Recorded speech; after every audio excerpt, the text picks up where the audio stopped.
Hello students, today I am giving you a trick by that you can predict whether your given molecule is polar or non-polar.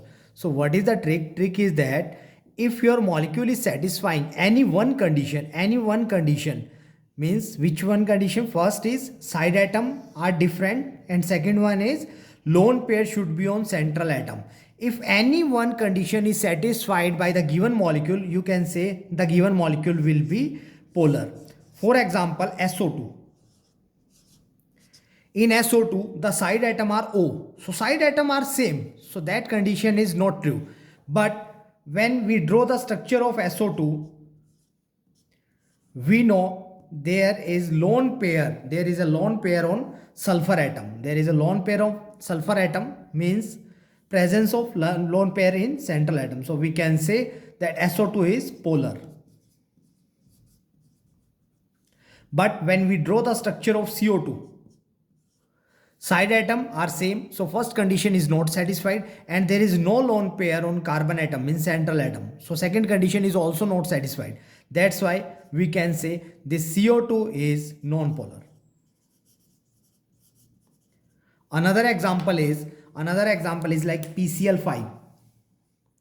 When we draw the structure of PCl5, we know there is no lone pair on P as well as side atom are also same. So we can say this is also non-polar. Another one is BF3. Side atom are same and there is no lone pair on boron atom. We can say that BF3 is also non-polar.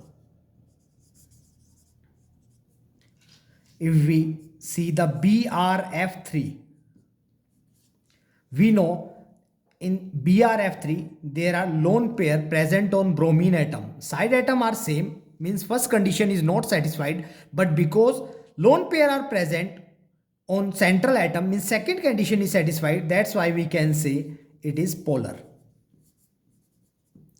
Another example is like SF4. If we discuss about SF4, then there are also lone pair.